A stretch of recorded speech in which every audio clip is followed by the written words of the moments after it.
Good evening, guys. Just thought I'd make this quick video and to show you how I actually make my videos.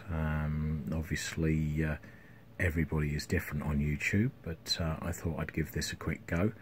I'm actually filming this on my cell phone, and currently you're looking at the workbench, and as you see, it's quite a confined space. It's a converted industrial shelving unit with my test gear there, and if we go further up we have, there's the ceiling and a light bulb. Obviously if I move around the light bulbs in my wonderful light bulb setup,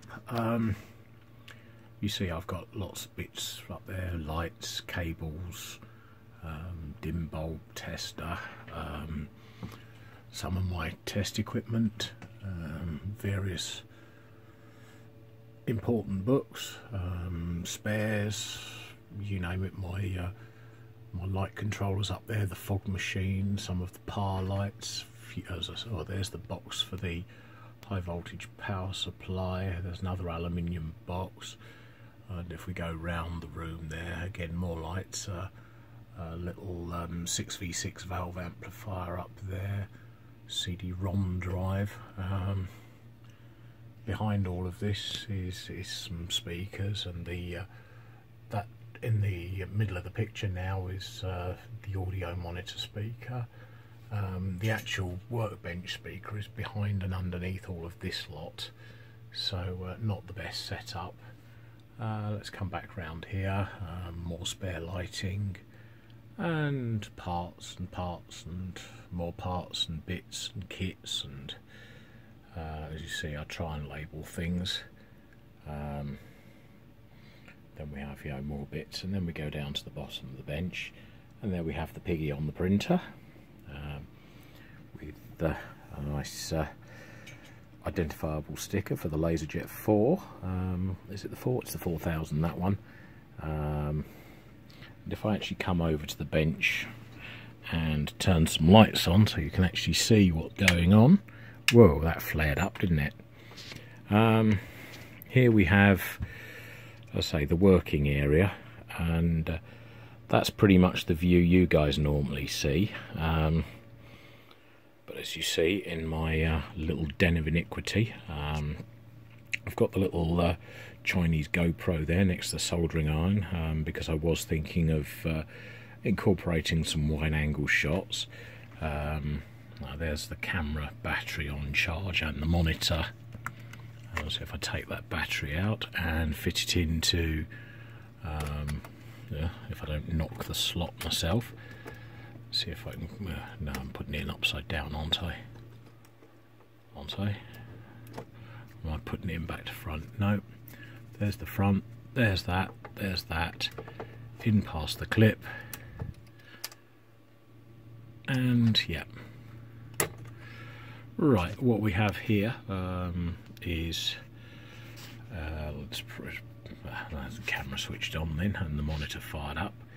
As you see, there's a little 9-inch monitor, and that's connected to this Nikon DSLR, which there's its non-video screen, there's its photograph screen, and if I actually flick the button, you should see on the monitor what you guys normally see. So if I actually put the focus in, and there we go, and that's just running the standard 18 to 85 lens, 18 to 55, I can't remember what lens it is now. There, if we go a little bit under here, you'll see the tubes, you'll see the dimmer control for the LED strips. Above there is that's the pulse width modulation controller for the actual tubes here. Behind that, just down the back here, is the mains power supply. Little clock in the corner, that's one of those clock kits we made up. The mains tester, and as you can see there's a pair of main switches here. Let me go back to the back to the camera and actually turn it off. As I say, we're using the cell phone for this at the moment. So yeah, so that's that side of the bench. If we keep coming down, there's the microphone with its fluffy woolly cover. Behind that is the USB output for the clock and for charging my phone, which comes out on, well, if I don't knock everything over on the bench, which comes out on this silver lead here. That was a torch for work. Yeah, some of the bits and pieces we've made up, some of the bits that are in process, shall we say. Another phone case for this phone. And we come over here, some paperwork resting on top of the laptop screen. I really should put that away. This is just sort of rough bits and pieces. Is an old Dell laptop running Windows 7.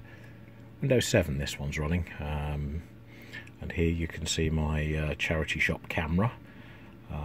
It's a standard SD Panasonic camera. If I turn it round, there you go. I picked that up for the grand sum of £2. And I was thinking again to try and get some different angles. Obviously it's not going to be in the same quality. And going around the bench, as I say, there's the vise, there's the tools to hand, spares. Underneath the bench we have more spares. There's the box that the monitor came in. There's the old LED panel that I made. In this cupboard we have, or in this filing cabinet, we just have wiring.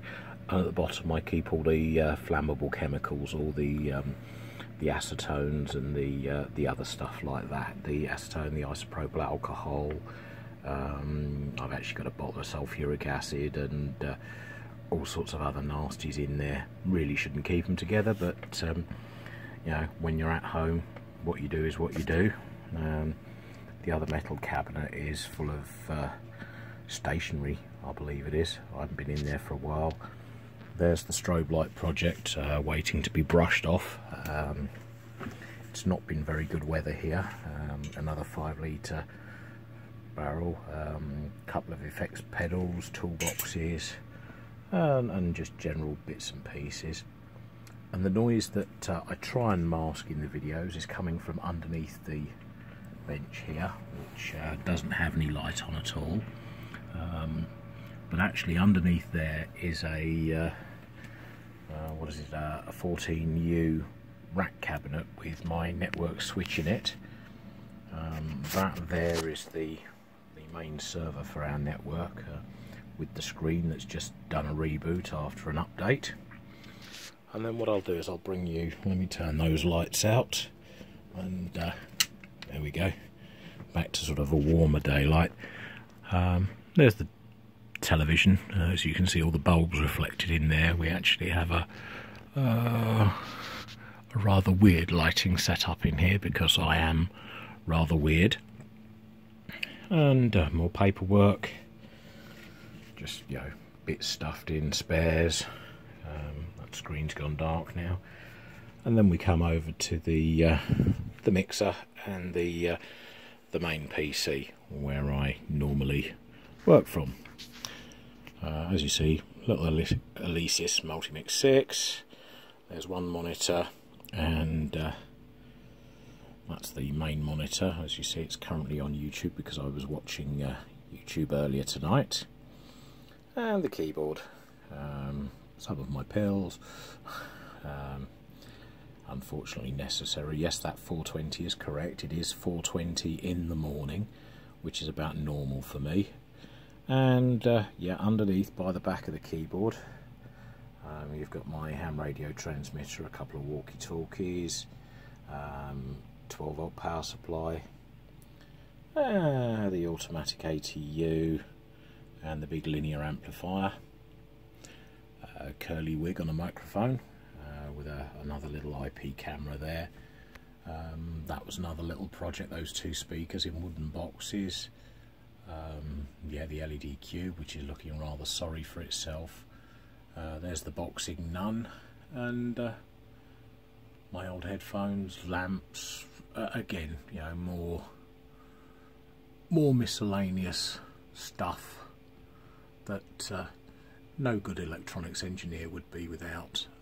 As you see, there's the left-hand speaker of the pair, more test equipment at the top, and the limited edition box set. I can't even remember what the film was called now, with the floating cube with the spikes that came out of sphere, with the blades that came out the front to kill people. It was quite a good horror film. Yeah, some of my old radio books, and some very old books up there, as well as a lot of new ones. And that one is probably the most useful one, or it was back in the day, shall I say. Before the internet, you had to get your tits out to find what transistors you were going to use. Towers International Transistor Selector. I'm sure that was no accidental name, but yeah, you get your tits out, and yeah, there's transistors, maps of the local area, a bit of plastic that doesn't work, and yeah, let's get back to the main PC. In fact, I'm going to start. I bought these headphones to replace my aging set of headphones on here, and I must say these are absolutely fantastic headphones.